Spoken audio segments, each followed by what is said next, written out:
2장 이제 8절 9절 말씀을 나눌 건데 이 말씀을 먼저 읽고 시작을 하겠습니다.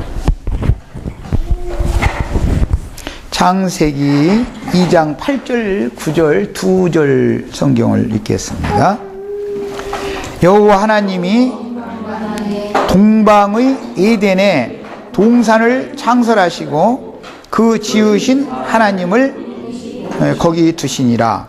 여호와 하나님이 그 땅에서 보기에 아름답고 먹기에 좋은 나무가 나게 하시니 동산 가운데에는 생명나무와 선악을 알게 하는 나무도 있더라.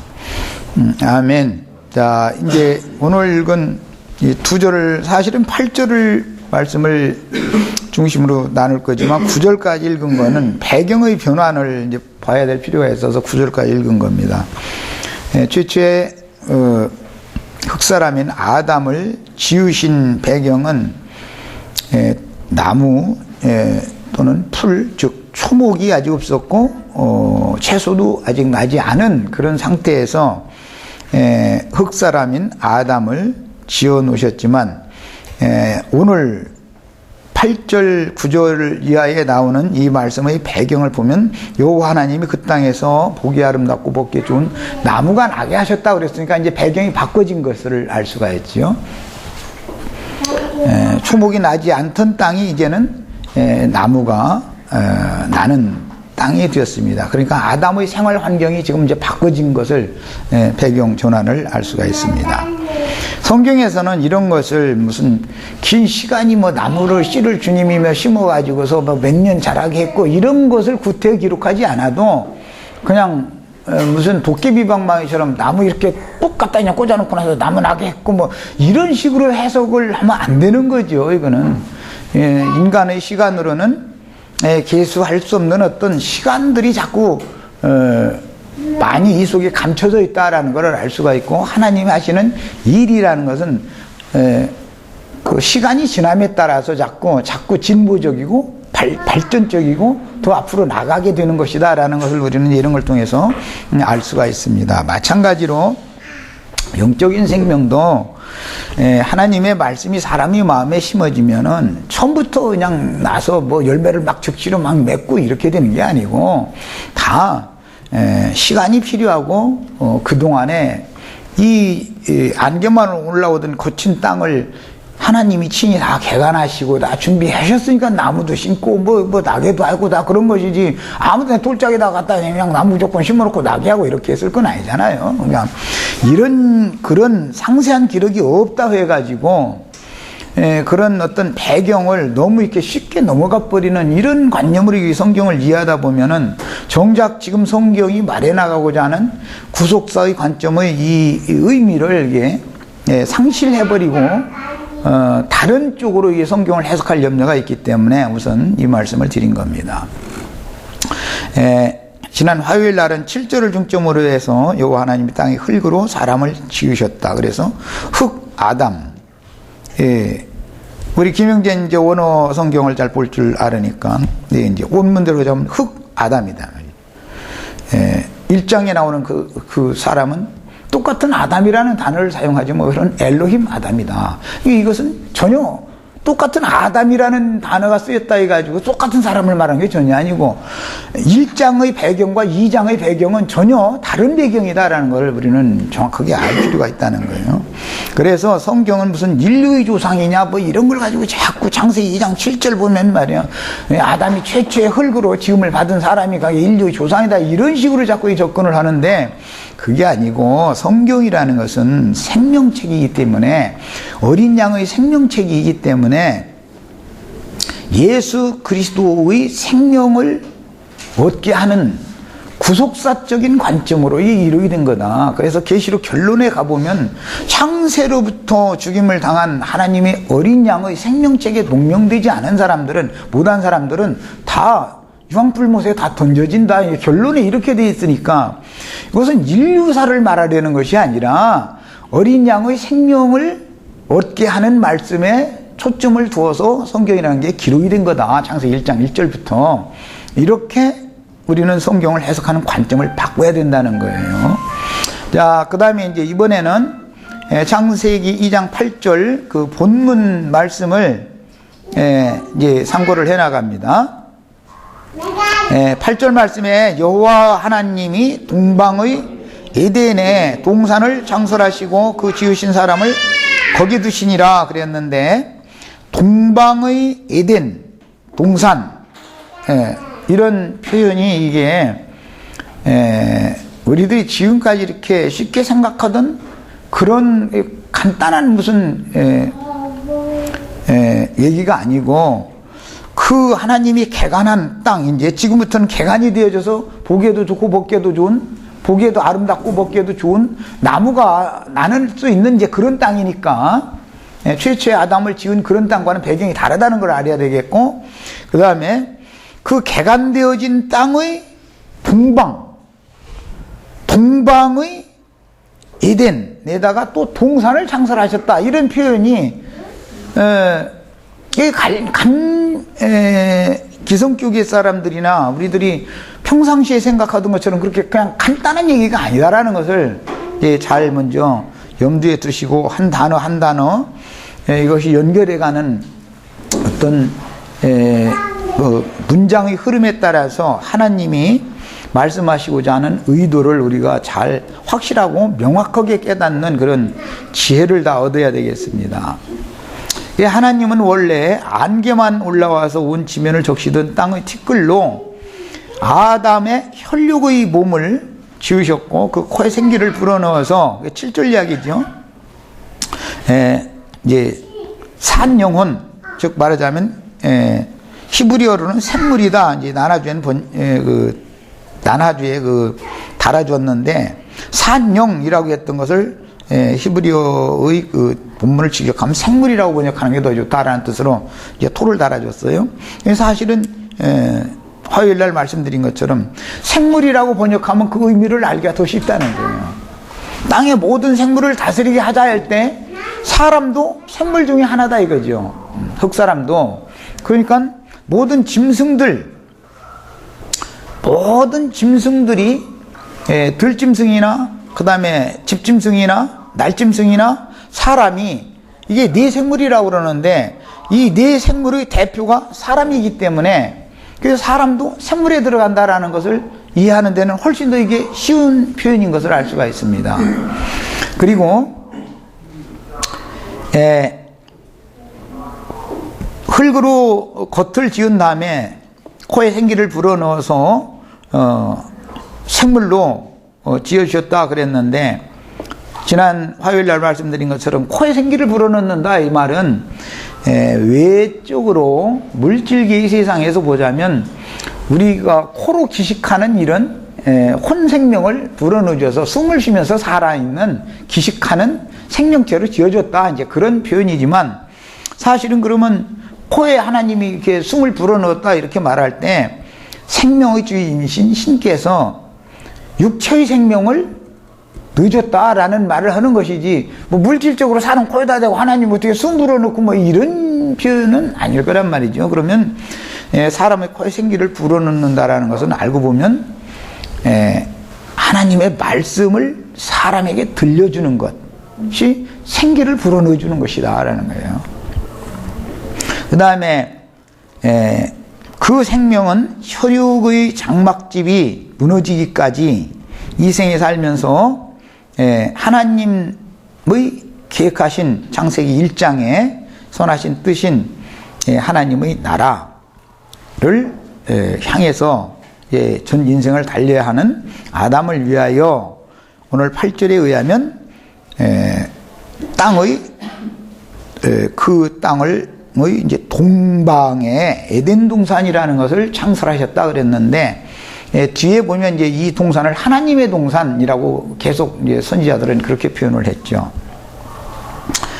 그 아담을 하나님의 동산에 두셨다고 이렇게 기록을 해놨는데, 이것은 그 땅을 갈고 개간을 한 다음에 사람이 살아나갈 수 있는 좋은 배경으로 지금 인도를 해줬다.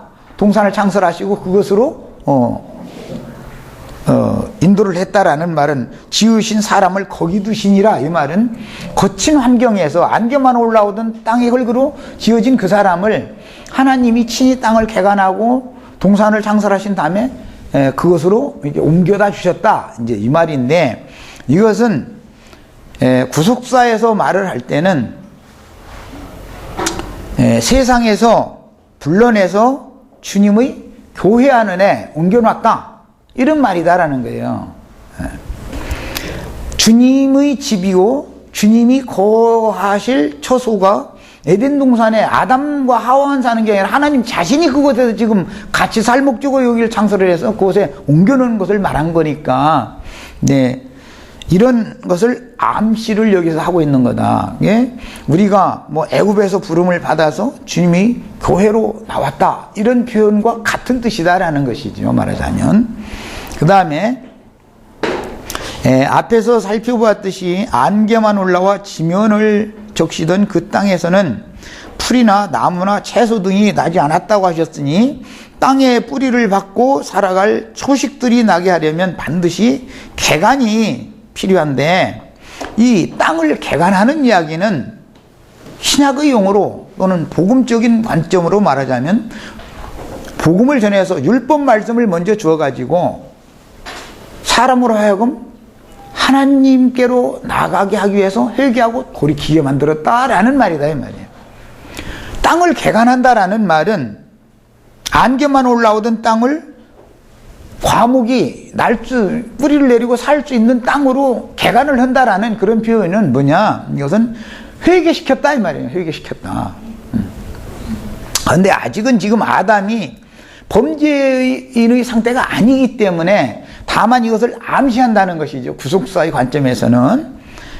그러니까 처음 땅의 상태가 그 땅의 흙으로 사람을 지었을 때 그 땅의 흙의 상태가 처음 지음받았던 무죄자였던 아담의 상태였고, 이제 개간된 이 땅의 상태가 여전히 아담의 마음 상태다, 이게.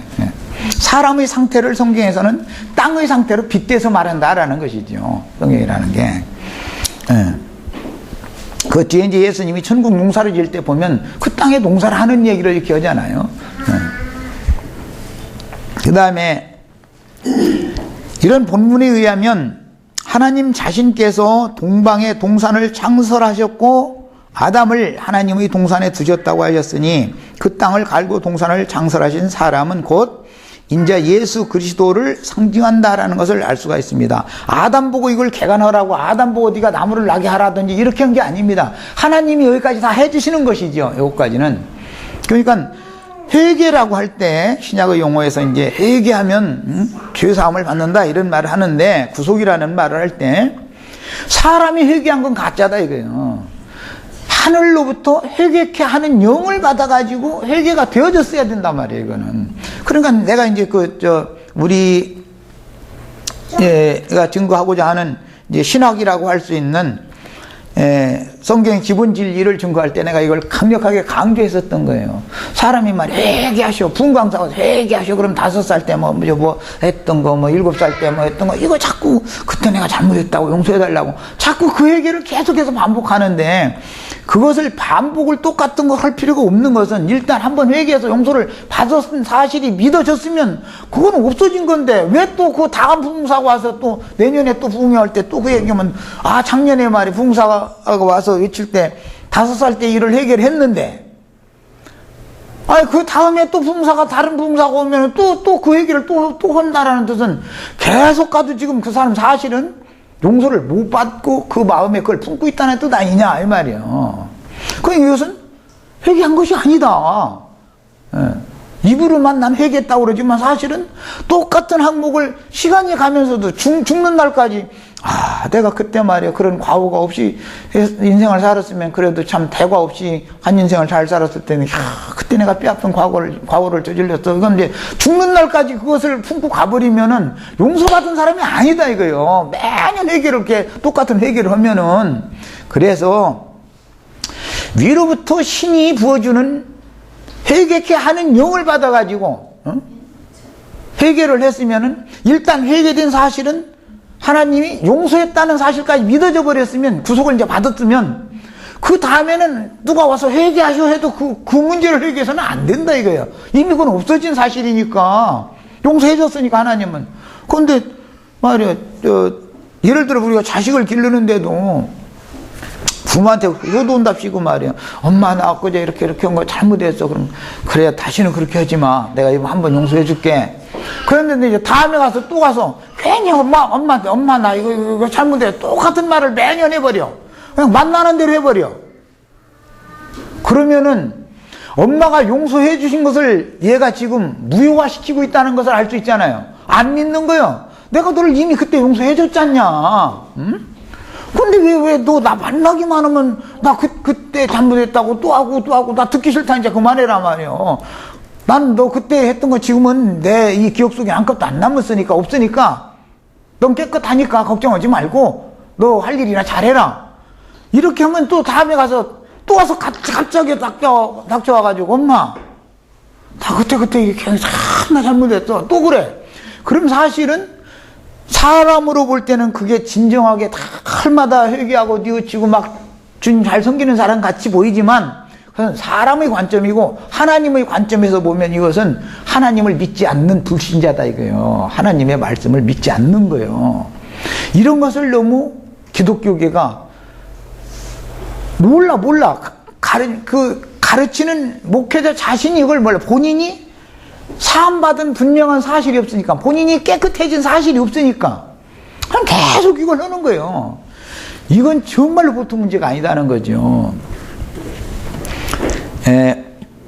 세리와 창기와 모든 죄인들은 현상적으로 개간이 잘 되어진 밭이죠.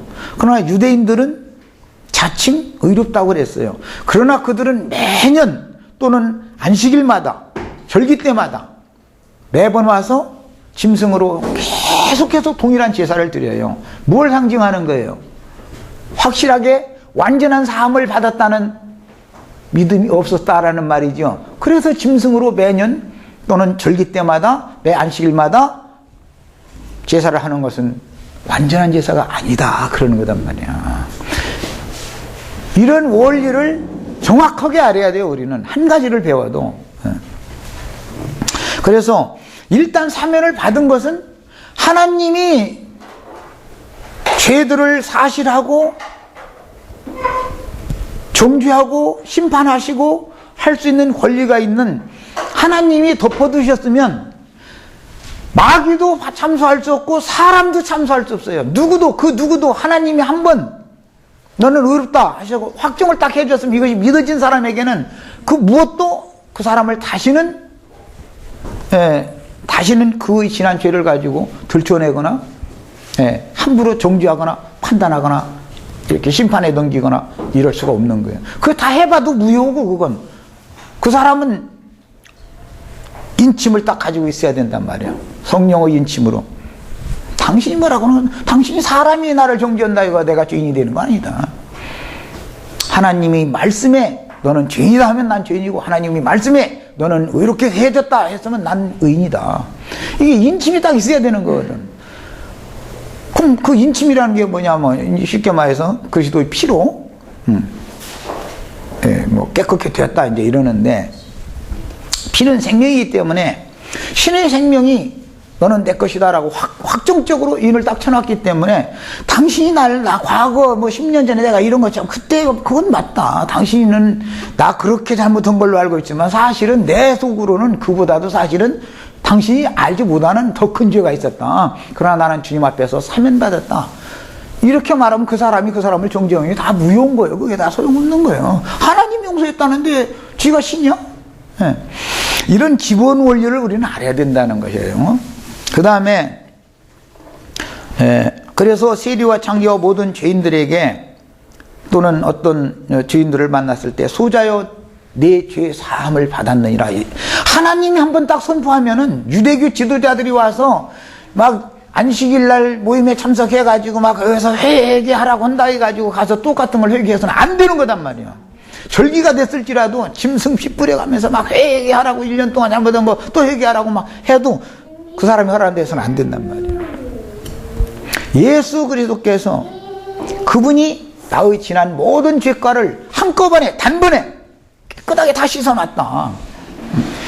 확정이 딱 있으면 지나간 거에 대해서는 없어진 거예요. 이거는 다만 그날 이후의 문제는 자기 신앙 양심이 안다 이거예요. 주님이 나를 어떤 은혜와 얼만큼 그 엄청난 신의 그 사랑으로 나를 사면했다는 사실이 너무 확실한데 그 후로 내가 저지른 거에 대해서는 분명히 이 생을 떠나기 전에 하나님과 나 사이에 해결을 해야 되는 것이란 말이죠. 성경은 늘 이처럼 그래서 믿기 전의 상태와 믿은 날 이후의 상태를 엄격하게 구분하는 거다. 그 하나님의 심판대라는 것과 그리스도 심판대는 다르다. 내가 자꾸 얘기하는 거예요. 그리스도 심판대라는 건 믿은 날 이후의 문제를 심판하는 문제지만 하나님의 심판대라는 것은 그 사람이 태어나서부터 죽는 날까지 믿었느냐 안 믿었느냐를 기본적으로 그걸 심판의 대상으로 먼저 삼는 거고 복음을 믿었느냐. 메시아를 보내서 메시아로 하여금 그 사람의 모든 죄과들을 대신 짊어지게 하고 그를 용서해주고 그 죄는 없는 걸로 이렇게 간과 덮어준 사실을 믿었느냐라는 것을 심판대에서는 기본적으로 이걸 보는 거고 예배당에 다니는 것이 믿은 것이 아니죠. 믿은 것은 다르단 말이에요. 믿어진 것과 예배당에 다니는 것은 전혀 별개의 문제인 거예요. 예배당에 다니면 죽으면 전당 간다. 이거는 그 말도 같지 않은 소리인 거예요. 그런 게 어디가 있어요, 세상에. 그 다음에 이런 복음을 정확하게 전해야 되고 말씀을 정확하게 깨달아져야만 믿어진다 이래요. 영이 빛이 와야. 이렇게 해서 믿어지게 그 믿음의 말씀을 증거를 하는 사람에게 굉장히 영향이 있는 거예요. 이 복음을 듣는 사람들은. 그 다음에 조물주 신과 선민들이 함께 거주할 처소를 지은 사람은 구약시대에는 이제 예표상으로 모세에게 신과 하나님이 함께 거할 처소는 신전이었죠. 신전. 근데 이제 그건 성막이었었죠. 그 이스라엘 백성들은 성막에 의무적으로 모여야 됐던 거예요. 하나님 앞에 나가야 되니까. 그래서 구약시대에는 대표적으로 모세가 율법시대에는 모세가 대표자이고 그 다음에 다윗이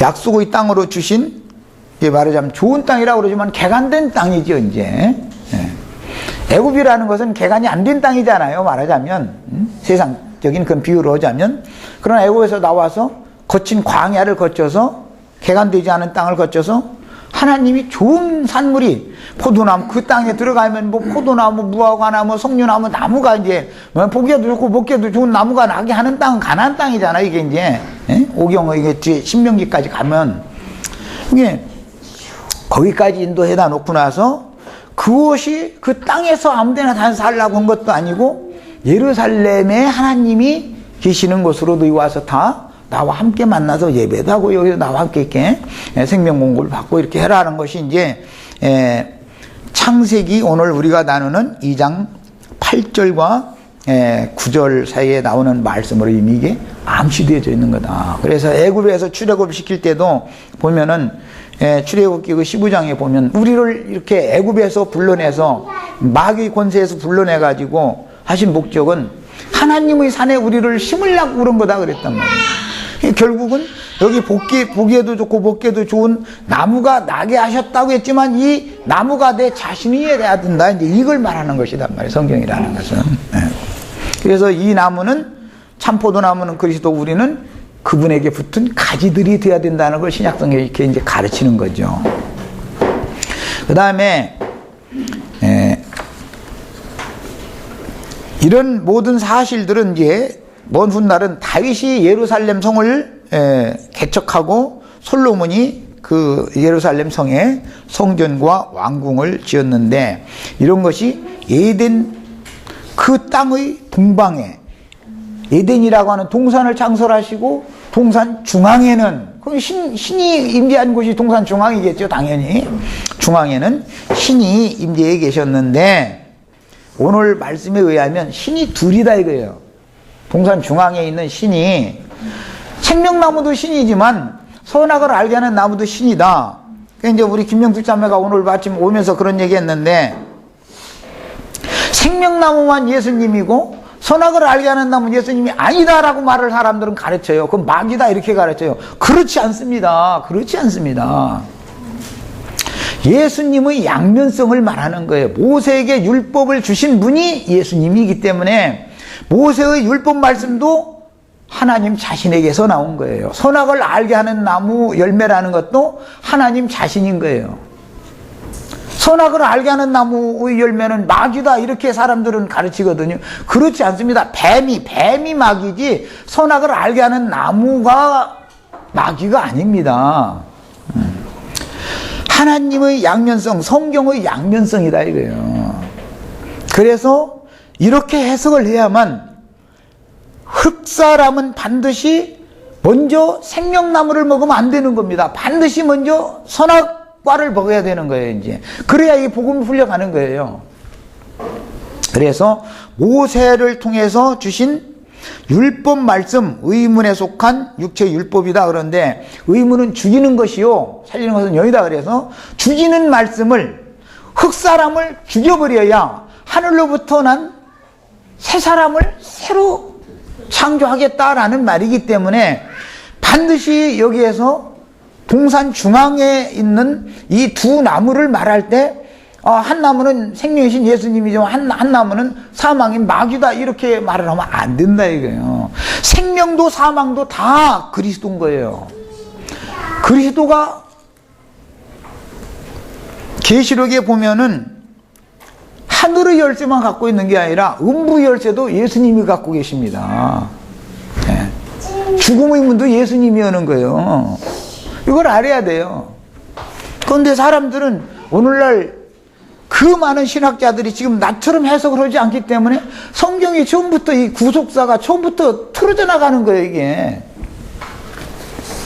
뱀이 마귀지 두 나무가 마귀라는 구절은 없습니다. 어디에도 없어요. 모세가 마귀예요? 모세도 하나님 사람이 엘로힘 사람이에요. 그게 모세가.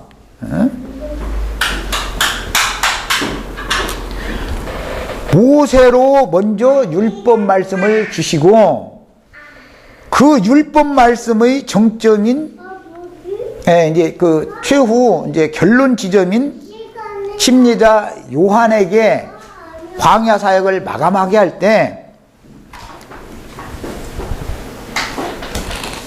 나무를 오늘 여기에 나오는 보기에 아름답고 먹기에 좋은 나무를 작벌하는 얘기를 하는 거예요. 요한이 그 얘기했죠. 좋은 열매 맺지 못하는 나무마다 이게 뭐예요? 보기에 아름답고 먹기에 좋은 나무였잖아요. 그렇지 않으면 누가 그걸 바라보고 그걸 먹겠어요? 그 나무가 뭐예요? 모세와 모세의 지자들을 상징한 말이다 이거예요. 우리는 모세의 지자다 해가면서 사실은 생명의 열매를 맺지 않고 못된 열매만 계속 맺는다 이거예요. 못된 열매가 뭐냐면 남을 정죄하는 걸 말하는 거예요. 자기 죄는 감추고 자기는 의롭다 하면서 남을 정죄하고 판단하고 그런 짓 하는 게 못된 나무 열매잖아요. 그런 나무는 다 도끼가 나무 뿌리에 이미 놓여 있다. 그 하나님의 나무 찍는 도끼로 그 땅에서 보기에 좋고 보기에 아름답고 먹기에 좋은 나무를 뿌리로부터 찍어버린다 이거예요. 이 일을 하러 율법 말씀의 최후 지점에 요한을 보냈고 그 다음에 예수님이 율법을 이제 다 이루는 거예요. 그래가지고 생명의 열매를 맺는 새나무가 이제 드디어 이제 나타나는 거예요. 이제 성경의 구조는 이렇게 되어 있는 거예요. 그 다음에 하나님의 동산인 동방 땅의 에덴은 온 지구상의 모든 인류 중에서 하나님의 선민들이, 아담이라는 것은 인류사의 조상이 아니죠. 구속사의 조상이에요. 그래서 온 지구상의 모든 인류 중에서 하나님의 선민들이 신과 함께 거주할 처소인 땅의 예루살렘 신전이 세워질 처소를 상징하는 게 지금 아담을 옮겨다 놓은 에덴 동산이다 이거예요. 율법 말씀 시대에서 구약 시대에는 애굽에서 나와서 거친 광야 땅을 거쳐서 가나안 땅에 들어가서 그 다음에 그 시온 산에 올라가서 성전에 계신 하나님 앞에 예배하는 거잖아요. 이것이 다 창세기에 이미 이렇게 2장 오늘 우리가 나누는 말씀에 암시가 되어 있는 거라는 거예요. 이게. 그 다음에 그 땅의 예루살렘 신전이 세워질 처소로, 즉 예루살렘, 땅의 예루살렘을 이게 상징하는 것인데, 신약 성경의 결론인 계시록에서는 아시아에 있는 7 교회들로 상징되는 변질된 세속교회, 즉 오늘날의 기독교계에 대한 상징이 창세기에 나오는 땅의 에덴 동산이다. 땅의 에덴 동산. 이렇게 성경을 해석해야만 성경이 다 앞뒤 짝이 딱 맞는 거예요. 창세기에서부터 계시록까지 짝이 딱 맞는 거예요. 그래서 이 땅의 에덴 동산에는 생명나무만 있는 게 아니라 하나님이 땅에다가 천국의 씨를 심었지만 가라지씨가 덧뿌려져 가지고 나무가 되었다 그랬는데 이 나무도 같이 자라는 거다 그거야. 땅의 교회에서는. 그러니까 세상 교회는 그러니까 자꾸 이렇게 혼잡스러운 거예요. 두 나무가 같이 있으니까.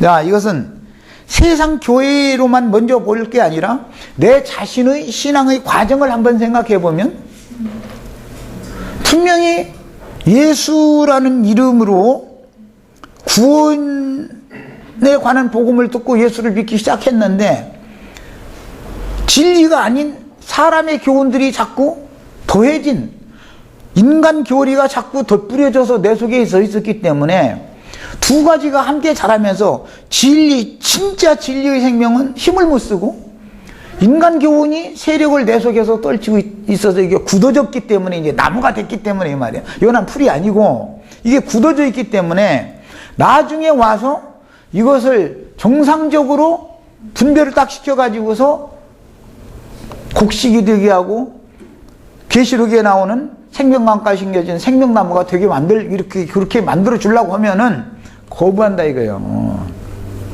거부하게 돼 있어. 왜?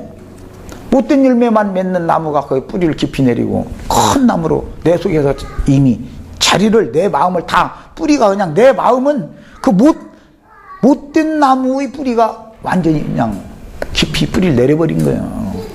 그러면 하나님 오실 때는 못된 열매 맺는 나무가 육의 눈으로 볼 때 좋지 않은 나무, 아름답지 않은 나무로 보였느냐?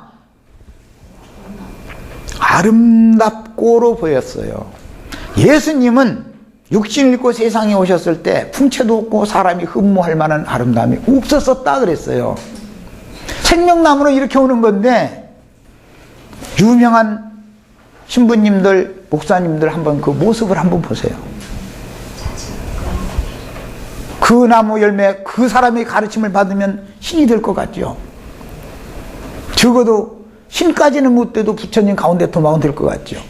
이게 다 거짓부릉이라는 거예요. 본인도 그걸 이루지 못하는 사람이에요, 사실은. 그러나 육의 눈으로 볼 때는 그게 너무 아름다운 사람이에요. 너무 아름다운 나무다. 나무라는 사람을 말하는 건데 너무나 보기에도 아름답고 먹기에도 좋은 나무예요. 왜? 육신의 귀에 듣기에 좋은 말로 사람이 인간의 본능적인 지식으로 알아듣기 좋도록 쏙쏙 들어오게 그야말로 설교를 너무 멋있게 잘하기 때문에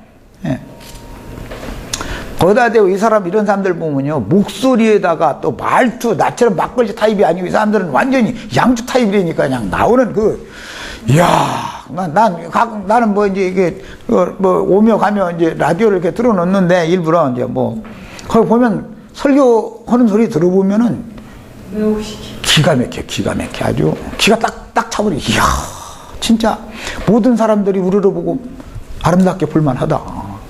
따먹고 싶어 하겠단 말이야. 그런데 이게 가짜예요. 천연적인 사람의 관점으로 보면 그것이 아름답고 그게 먹기에 좋은 나무이기 때문에 하와도 속고 그거 바라보면 손 들어서 따먹게 돼 있다는 거예요. 너무 멋있는 거예요. 그야말로 멋있고 그 말 속에 흐르는 그걸 들어보면은 이거는 그냥 그 너무너무 잘 믿어지는 거예요. 먹기가 좋다라는 말은 잘 믿어진다 이 말이죠. 그 사람 말은. 그럼 예수님은 말이요. 그냥 말하는 것이 모세부터 시작해서 입이 둔해가지고 둔탁해가지고 유창하게 말을 잘 못해요. 설명을 잘 못해요. 그리고 그 풍채도 흠모할 만한 모습이 없었다는 거, 아름답지가 않았다는 거거든. 이러니까는 사람을 외모로만 취하는 모든 천연적인 사람들의 눈으로 볼 때는 이 나무가 더 좋아 보이는 거예요, 이게 너무 비밀입니다, 이게 아주.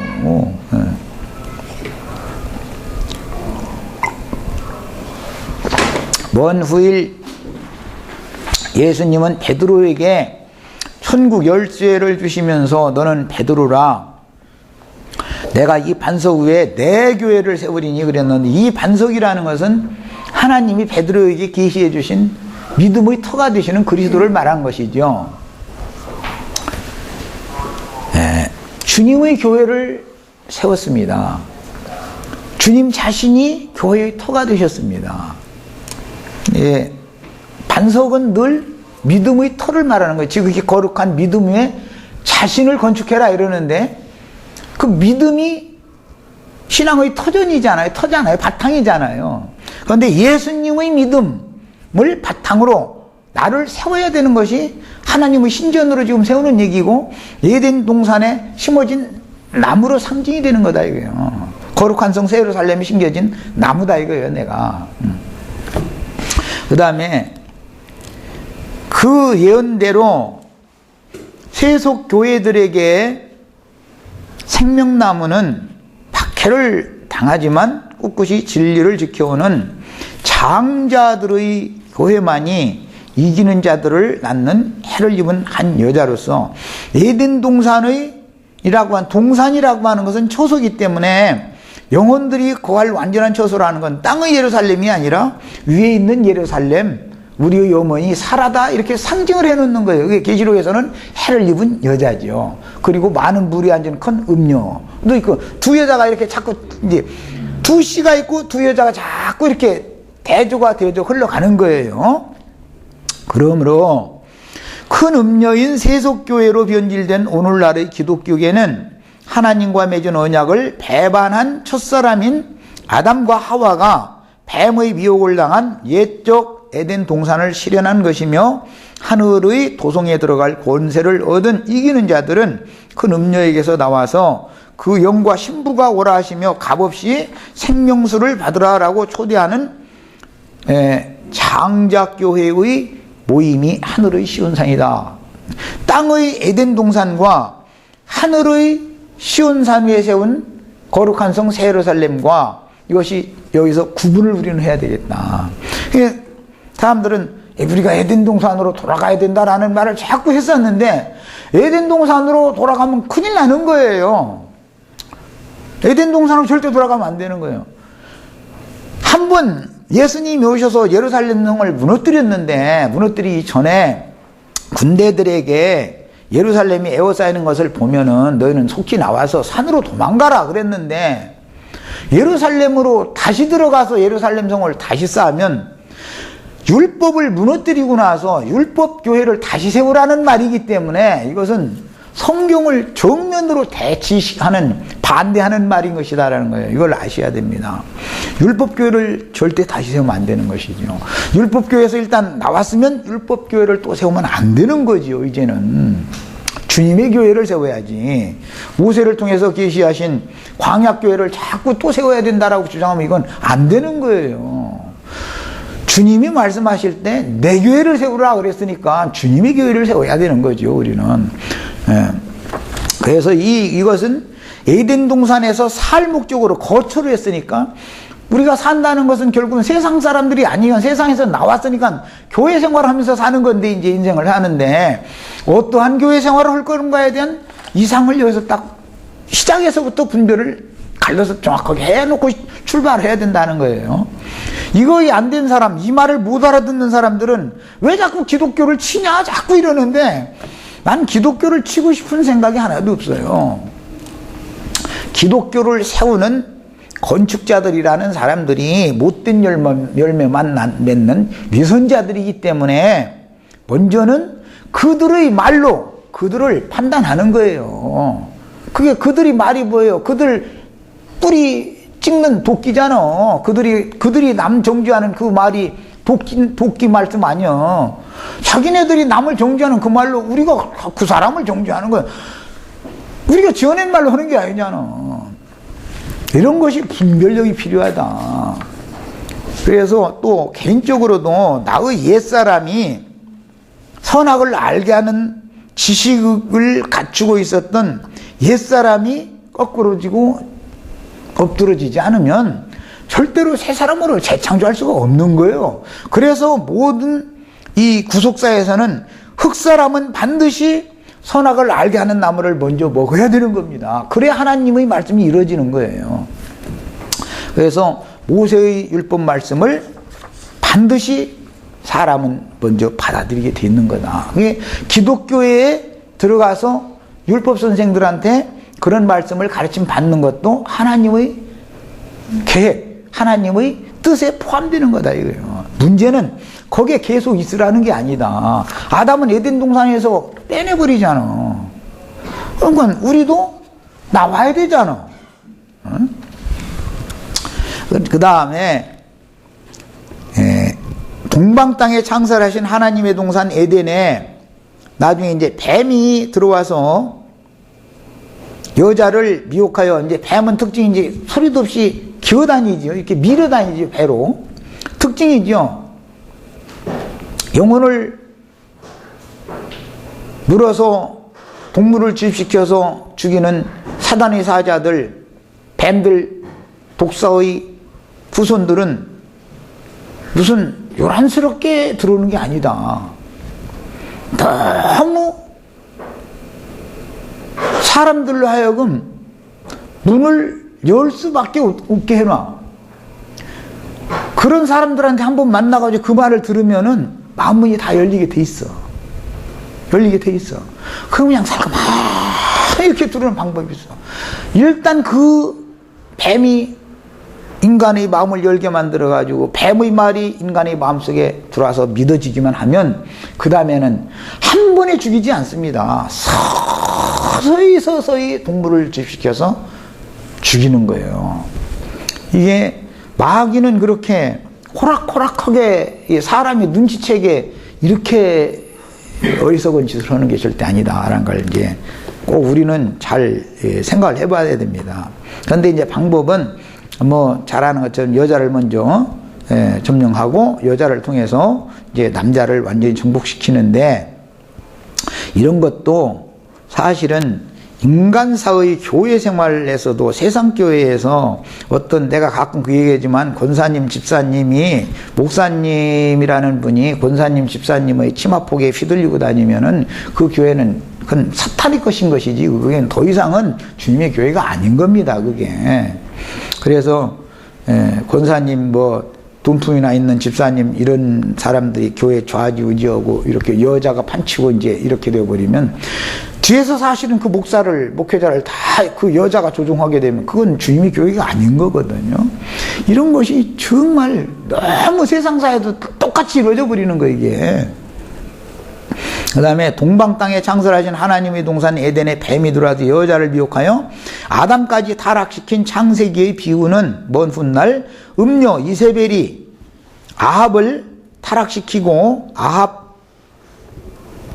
왕의 그 부부인 아합과 음녀 이세벨이 낳은 딸인 아달랴를 남왕국으로 여호람에게 시집을 이제 보내가지고 북왕국을 먼저 먹고 나서 남왕국까지 완전히 마귀가 점령해버린 것이 그림으로 이렇게 나타난다. 에덴 동산이 타락이다 이것이 상징이다.